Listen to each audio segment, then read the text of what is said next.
Let's talk tax foreclosure properties. I've been doing this for a long time and I want to share all the insider secrets with you, keep you from making the mistakes and help you leverage the opportunity really quickly and just faster than fast.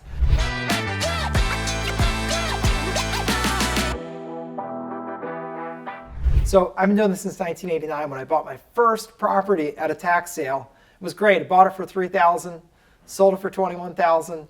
Made some quick money. It was absolutely fantastic. I want you to be able to do far more than that and build on top of me. So first of all, what are tax foreclosures? Well, tax foreclosures are when someone doesn't pay their real estate taxes for 3 to 4 years, and then the county will sell that property at a tax foreclosure auction to collect their tax money. Now, let me just be clear. About half of the states do tax deed foreclosures where they sell the property, and when you're a bidder, you're going to get ownership of the property at the end. The other half of the country does something called tax liens, where you're basically buying the right to collect the taxes, penalties, and interest when and if they're paid. I talk about those in other videos, so I'm not going to be covering tax liens. If you want to know about tax liens, just search on my channel, and I talk plenty about tax liens, and you can be educated on that. But today I want to talk about the opportunity to buy a property, meaning a piece of real estate, could be land, could be a house, could be a commercial building, at a property tax foreclosure auction. So what happens is that someone doesn't pay their taxes, they get plenty of notice, they get certified mail. The sheriff actually goes and sticks a notice, like a physical placard, nails it to the front door or tapes it to the front door. So they get plenty of notice, but if they still don't pay the taxes, then the county is going to force that property to an auction because they need the money. They've got to pay the firefighters, the police, the pothole fillers, the trash men. They got to do all that. So they're dead serious about collecting those tax monies. So if someone doesn't pay, they will put the property up for public auction. And here are a couple things you need to know. The advertisement of auction is generally about 45 days prior to the auction. So that's when you can get the lists. They're simple to get. You just do an internet search, DeKalb County, Georgia tax sale list. We'll get you the list for next month's sale. They hold sales in that county monthly. Counties hold them on different schedules, either annual or monthly. Usually the bigger cities are holding them more frequently, like monthly, just because they don't want the inventory to back up. But you'll get the list, and then you can look through the list, decide the ones you want to bid on, and the ones that are available as of the day of the auction you can bid. The bidding is going to start at the amount of taxes that are due. And usually the taxes aren't that much. You'll have typically 3 to 4 years behind in taxes. Taxes are about 2% of the home value per year, a little less than that, but just for purposes of making the math easy for you to understand and follow, about 2% of the value. So if you're talking like average house in America, which is worth a little more than $400,000, you're talking about an $8,000 a year tax bill. Get 4 years behind, you're $32,000 behind, plus penalties and interest, probably going to be a total of $50,000 or so that's owed. So the bidding is going to start at the $50,000 that's owed on a house that's a $400,000 house. And if you're the only bidder and you raise your hand, that house is yours for $50,000, which is fantastic. Now, I will tell you, in most places, the bidding is competitive.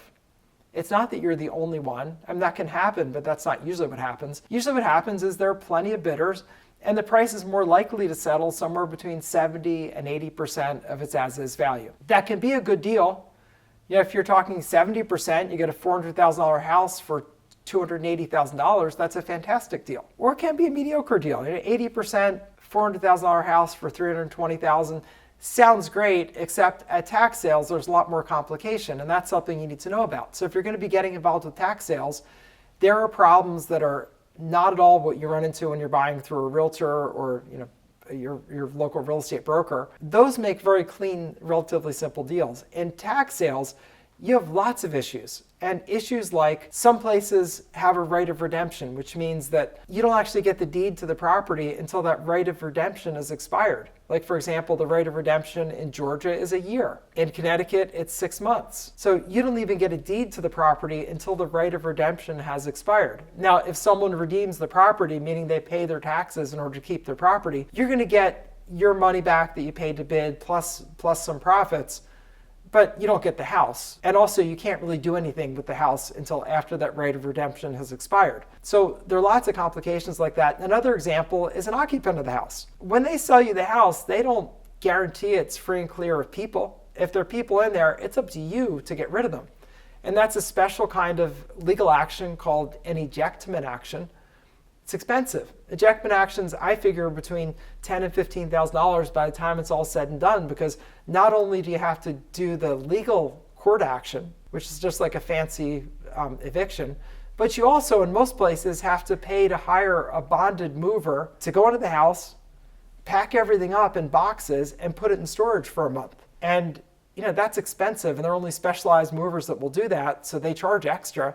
And so that's no small thing. So you need to know about those things. Also things like bankruptcy. And that's something that happens at tax sales. Sometimes people file a bankruptcy and they get your money back over time, which is fine. It's just not your business plan. So you do need to know a lot of things about tax sales before you approach those kinds of auctions. Another example is of things you need to know.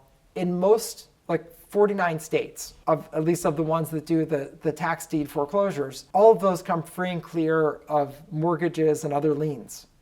But in one state, the state of Pennsylvania, the mortgages and liens stay on the property, at least in the September upset sale. So if you were in Pennsylvania, which is where I first started in this business, you needed to know that. You needed to know whether a property you were bidding on was free and clear or not. So we actually had to do title searches on each property. Now, most places you don't need to worry about that. In most of the country, it's when the taxes foreclose, they wipe out any mortgages or other liens, so you get it free and clear of those.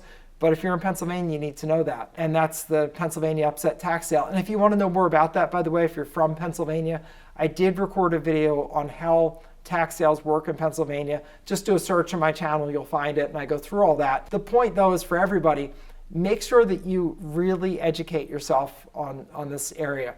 There are lots of great materials and courses out there. I have a friend of mine that put one out as a stellar way of investing in tax sales.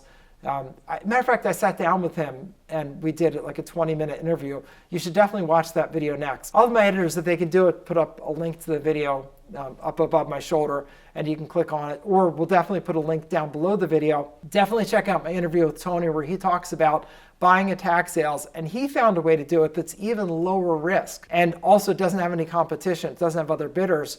And those are dealing with properties that have been overlooked at the tax sale. And there are thousands of these things. They're amazing deals. And I love it because you're not rushing around and competing with other bidders. A really fantastic way to go. And what I'd recommend if you're interested in tax sales where there are some fantastic deals. And just for example, the property that you see on your screen now, I bought this for $275 at the tax sale. Really, the whole house, $275. That was one that I did using Tony's method where it was overlooked at the sale. So I got it for $275, which is a fantastic deal. It wasn't as nice as it is now. It was very run down when I bought it, but it was still an amazing deal. It took about $30,000 to fix it up, and it was resold for $65,000. So that was a really good deal and a method I'd recommend anybody. So if you really want to get involved in this business, just make sure that you educate yourself before you go and bid, because there are a lot of hidden traps and sort of hazards that are below the surface that are not obvious to a newcomer. And you just need to make sure before you put your hard-earned money down that you're really being thorough about understanding the process and how it works.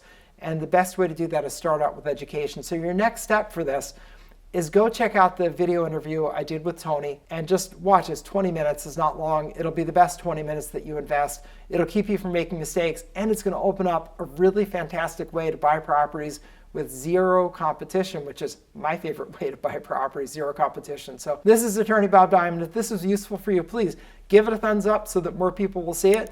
And definitely subscribe to the channel, because if you're interested in tax foreclosures and mortgage foreclosures and the overages business, which is the one that I do, you definitely need to be tuned into this channel, because I'm giving out information based on my years of experience all the way back from buying my first place in 1989 when I bought a place for $3,000 and resold for $21,000. It was a fantastic deal. It was a great start to my real estate investing career, and I want you to be off to a great start too, and to avoid the mistakes that amateurs who are uneducated make. I don't want you being one of those.